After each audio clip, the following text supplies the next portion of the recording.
250ला 200 देणार का आम्ही घेतो बघा शिकणापूरला आलेलो आहे आम्ही इथे सगळं मूर्त्या वगैरे आहेत ते कितीला आहे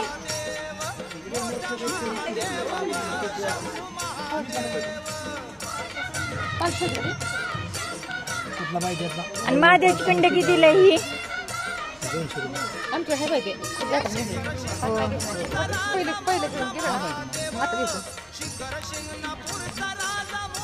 प्रसाद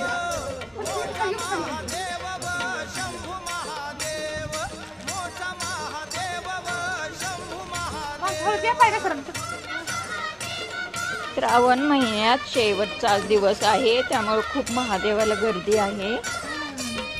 तेव्हा आम्ही इथे बाहेरनच मुखदर्शन घेतलं आणि आता घरी निघालो